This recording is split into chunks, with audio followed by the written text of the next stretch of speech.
Police জনগণের বন্ধু, এই কথা যেমন সত্য পুলিশের কিছু সদস্যের কর্মকাণ্ডে। দর্শক, এই দেশের প্রশাসন জনগণের বন্ধু এবং জনগণের শত্রু। আর এই দেশকে রক্ষা করার দায়িত্ব পুলিশ প্রশাসন। কিন্তু তারাই যদি অনৈতিক কাজগুলা করে তাহলে এই দেশকে রক্ষা কে করবে? সাধারণ জনগণকে নিরাপত্তা কে দিবে? দর্শক, এমনই একটা ভিডিও সোশ্যাল মিডিয়ায় ভাইরাল হয়েছে। ধৈর্য সহকারে ভিডিওটা দেখুন, দেখার পরে এই চ্যানেলটা সাবস্ক্রাইব করবেন নিত্য নতুন ভিডিও পাওয়ার জন্য। দর্শক, চলুন মূল ভিডিওতে আমরা চলে যাই। মানুষ ক্ষিপ্ত, সেটাও সত্য। মুন্সিগঞ্জের কথাই ধরা যাক, যে সিরাজদি খান থানা বিচার প্রার্থীদের জন্য হতে পারত ভরসাস্থল, সেই থানাতেই ওসি সহ দায়িত্বশীলদের দ্বারা ভয়ঙ্কর নির্যাতনের গুরুতর অভিযোগ উঠেছে। এবার হাত পা বেঁধে থানায় আটকে রেখে দুই ওসি মিলে নির্যাতনের অভিযোগের পর তদন্তে নেমেছে পিবিআই। বিস্তারিত মোহাম্মদ সোহাগ বিশ্বাসের রিপোর্টে।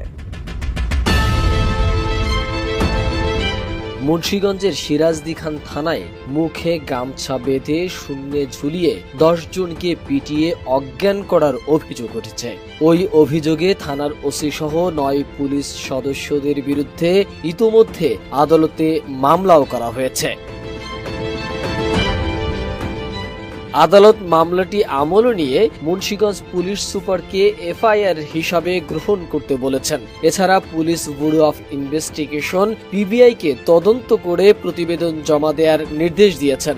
একই সঙ্গে বাদীর জখম বা আহত হওয়ার বিষয়ে সিভিল সার্জনকে প্রতিবেদন দিতে বলা হয়েছে। গত 30 এপ্রিল দুপুরে সিরাজদি খান উপজেলার কেআইন ইউনিয়নের সাবেক চেয়ারম্যান আব্দুল বারেক কারাগার থেকে বাদী হয়ে মুন্সিগঞ্জ সিনিয়র জেলা ও দায়রা জজ আদালতে নালিশি মামলাটা দায়ের করেন। মামলায় আসামি করা হয়েছে সিরাজদি খান থানার ভারপ্রাপ্ত কর্মকর্তা ওসি মুজাহিদুল ইসলাম, ওসি তদন্ত মোহাম্মদ মুখতার হোসেন, এসআই রতন বৈরাগী, লোকমান হোসেন, মোহাম্মদ মনোয়ার হোসেন, মোহাম্মদ সালাউদ্দিন, সহকারী উপপরিদর্শক মোহাম্মদ মাইনুল, মোহাম্মদ আল আমিন হাওলাদার ও কনস্টেবল মোহাম্মদ মিজানুর রহমানকে। এরপর গত 5 মে মামলা আমলে নিয়ে প্রয়োজনীয় ব্যবস্থা গ্রহণের নির্দেশ দেয় আদালত। মামলার এজাহারে বলা হয়েছে, গত 22 এপ্রিল বিকেল 4টার দিকে চেয়ারম্যান প্রার্থী আওলাদ হোসেন মৃধাকে অভিযুক্ত পুলিশ সদস্যরা ধরে নিয়ে যান। পরে সেখানে একটি অন্ধকার কক্ষে তাদের আটকে রাখেন। ওই দিন রাত 8টার দিকে পুলিশের 9 সদস্য কাঠের ডাসা, প্লাস্টিকের কালো লাঠি, প্লাস্টিকের দড়ি ও গামছা দিয়ে ওই অন্ধকার কক্ষে প্রবেশ করে একটি চার্জার লাইটের মাধ্যমে আলো জ্বালান। অভিযোগের বর্ণনায় বলা হয়, সিরাজদি খান থানার ওসি মুজাহিদুল ইসলাম অন্যান্যদের হুকুম দিয়ে বলেন, সব শালারে মুখে গামছা বেঁধে ছাদের সাথে ঝুলা। এরপর পুলিশ সদস্যরা মামলার বাদী সহ সবাইকে মুখে গামছা বাঁধেন এবং 2 হাত একত্রিত করে বেঁধে উপরের দিকে শূন্যে ঝুলিয়ে রাখেন। এ সময় সিরাজদি খান থানার ওসি মুজাহিদুল ইসলাম একটি কাঠের ডাসা দিয়ে আব্দুল বারেককে তালুতে মারতে থাকেন।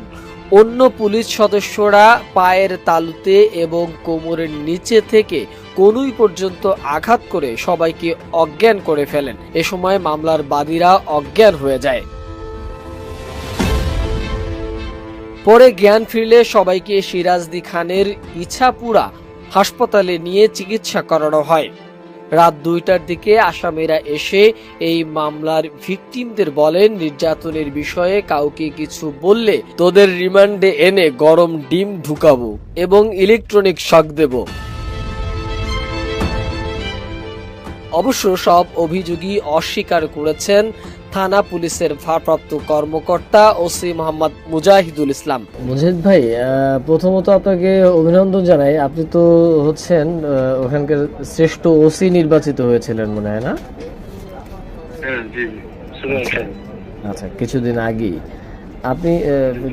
আগে শ্রেষ্ঠ ওসি নির্বাচিত হয়েছেন। কিন্তু আমরা এই কদিন আগে মানে সম্প্রতি একটা নিউজ দেখলাম, ওখানকার একজন ব্যক্তিকে আপনি তুলে এনে মারধর করেছেন এবং তাকে বলেছেন শালাদেরকে বেঁধে ঝুলা, এরকম একটা বিষয়। এই বিষয়টা নিয়ে আসলে আপনার কিছু বলার আছে কিনা, বা এটা মিথ্যা কথাবার্তা? আপনারা জানেন হয়তো বা 22 তারিখে একটা আমাদের ঘটনা ঘটে, এখানে সাধারণ মাস্টারকে তারা বেতন মারধর করে, জখম করে।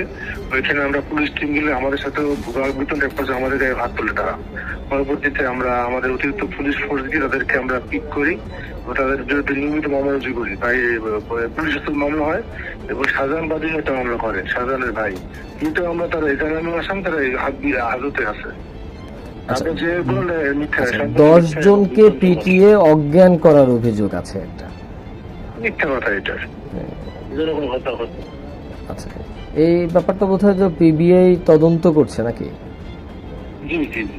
থানায় আটক রেখে কাউকে নির্যাতন করা যায় কিনা এমন প্রশ্ন ছিল জেলা পুলিশ সুপার মোহাম্মদ আসলাম খানকে। তিনিও ওসির সাথে একই সুরে কথা বলেছেন। এই মুন্সিগঞ্জের একটা থানার ওসির বিরুদ্ধে, সিদ্ধিরগঞ্জ থানার ওসি এবং তদন্ত ওসি সহ বেশ কিছু পুলিশ কর্মকর্তাদের বিরুদ্ধে একটা অভিযোগ রয়েছে। তারা একজন চেয়ারম্যান প্রার্থীকে থানায় ধরে নিয়ে গামছা দিয়ে বেঁধে নির্যাতন করেছে। এই বিষয়টা সম্পর্কে আপনি অবগত কিনা?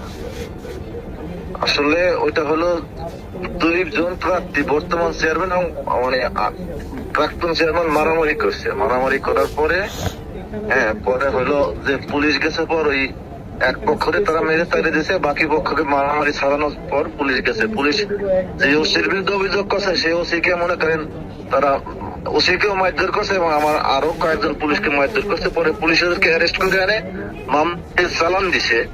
চালান দেওয়ার পর তারা ওই পক্ষ একটা মামলা করছে, আমাদের একটা মামলা আছে। সেই যে মামলার যে 1 নম্বর আসামি সে হইলো অভিযোগটা করছে। আচ্ছা, কিন্তু থানার ভিতরে কি আসলে আসামিদেরকে এনে মারধর করা যায় কিনা? থানার ভিতরে মারধর করে না এবং করা যায়ও না। এটা হলো ওই যে এর পিছনে আরো কিছু কলকাঠি আছে, এখন সবকিছু তো বলা যায় না। এটা মনে করেন একটা মানে 2 গ্রুপ, তো এক গ্রুপের লোকজন হয়তো মানে ওই গ্রুপের লোকজন পালাই গেছিল ধরতে, মানে 2 গ্রুপ ধরা পড়লে হয়তো এই জিনিসটা আর হইতো না। যেহেতু এক গ্রুপের লোক যারা করছে এবং পুলিশের উপর আক্রমণ করে, তাদেরকে ধরে আনা হয়েছে এর জন্য। এবং তারা জেল হাজতে আছে এখনো, কিছু জামিন পেয়েছে, কিছু এখনো জেলে আছে। পুলিশের এমন কর্মকাণ্ডে হতবাক এলাকার মানুষও। মোহাম্মদ ছাত্রছাত্রীদের মহান প্রাণ, তাজা প্রাণগুলো চলে যাচ্ছে। কোটা আন্দোলন নিয়ে বাংলাদেশে যখন উত্তাপ উত্তেজনা তুঙ্গে, ঠিক তখনই পশ্চিমবঙ্গের মুখ্যমন্ত্রীর মন্তব্যে ওপার বাংলাতেও উত্তেজনা।